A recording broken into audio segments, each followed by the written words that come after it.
As the sun rose on July 22, royal fans around the globe paused in admiration when Kensington Palace released a striking new portrait of Prince George to mark his 12th birthday. Shot in the misty light of early morning in Norfolk by acclaimed photographer Josh Shinner, the image captures the young prince leaning casually against a weathered wooden fence. His arms are crossed, his head tilted slightly, and on his face rests the confident, easy smile of a boy on the cusp of adolescence, aware that the world he inhabits is no ordinary playground, but the ancient, storied realm of the British monarchy. The understated backdrop of rolling fields and a distant copse suggests both the freedom of childhood and the nurturing embrace of heritage. Accompanying the official photograph was a rare, heartwarming video shared by Prince William and Princess Catherine themselves. Shared on the family's social media channels, it opens with George darting across a sunlit lawn, his hair catching the breeze as he races ahead of his siblings, Princess Charlotte and Prince Louis. Hand in hand, the three children stroll toward a secret hideaway, a quaint shepherd's hut painted a gentle blue-gray, complete with a tiny wood-burning stove and a cushioned daybed. It is here, away from public eyes, that George, Charlotte, and Louis have spent countless hours playing, reading, and simply being young. In that fleeting clip, Charlotte tumbles into a giggle as Louis attempts to catch her, while George pauses, turns, and offers the camera a conspiratorial grin, an instant connection with the millions who have watched.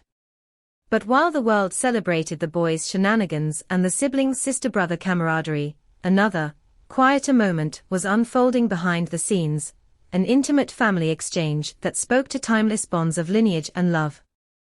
Despite coping with his own health challenges, King Charles III made a conscious effort to mark this milestone in his grandson's life. Eschewing the pomp of extravagant pageantry, His Majesty chose depth and meaning.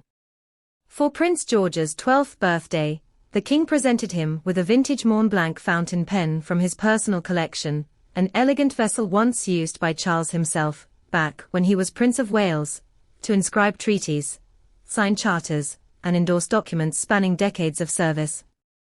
Crafted from polished African blackwood and inscribed with the royal cipher in delicate gold, the pen is more than a writing instrument.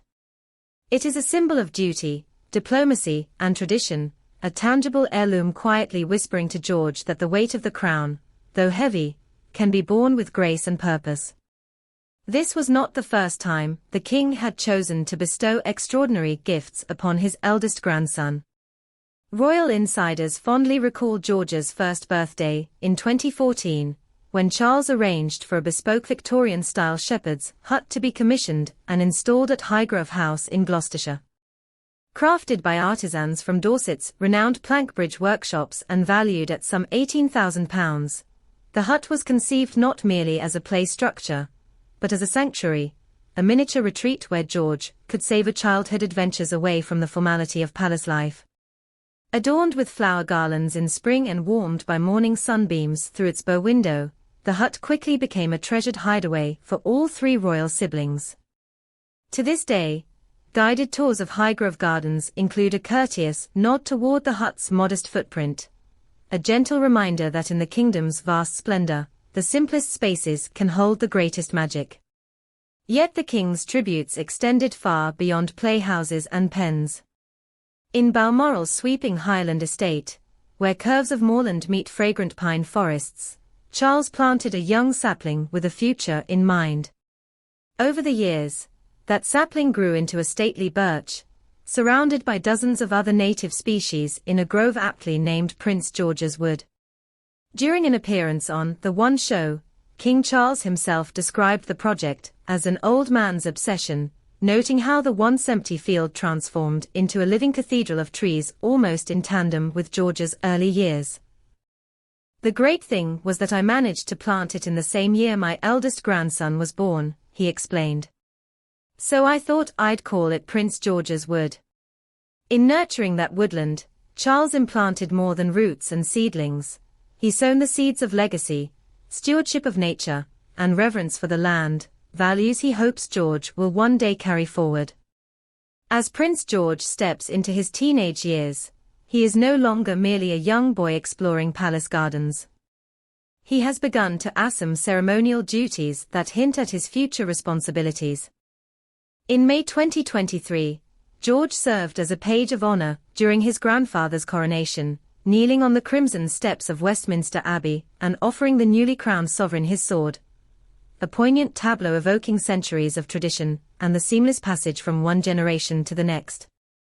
The image of the stoic yet tender page, clad in ceremonial tunic and peaked cap, brought tears to many who watched, including senior courtiers who recognized in George the embodiment of continuity that has defined the House of Windsor since William the Conqueror landed on these shores. Beyond public ceremonies, the boy who graced the pages of a glossy anniversary portrait now receives heartfelt tributes across the realm.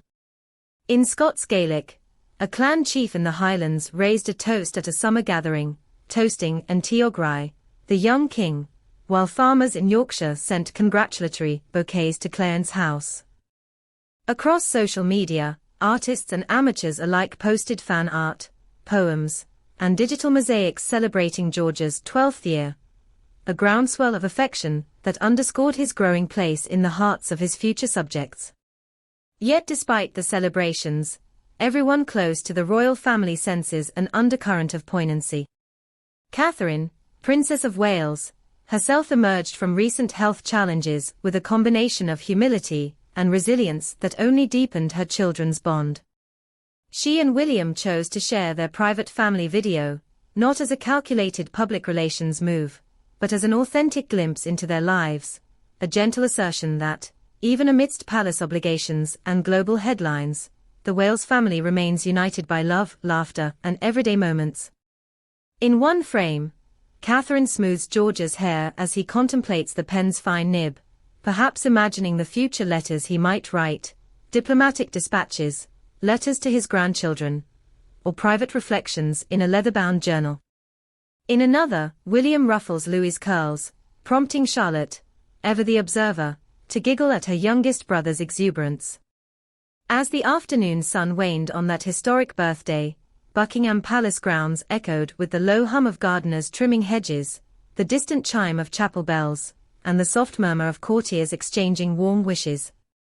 In that timeless setting, past and future converged, a 12-year-old poised to one day assume the crown, a grandfather, sovereign and caretaker of tradition, planting trees and penning gifts, a mother who, having faced her own trials, found joy in her children's laughter, and a father readying his son for a destiny that stretches far beyond the borders of any kingdom.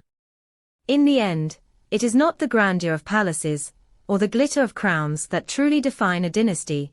It is the quiet acts of love and wisdom passed from generation to generation. King Charles's gifts to Prince George, be they a shepherd's hut, a grove of birch trees, or a fountain pen, are more than tokens. They are tangible reminders that a monarchy, at its heart, thrives on continuity, on the trust between elders and heirs, and on the evergreen promise that history, though rooted in tradition, is forever renewed by the hands of those who guide its future.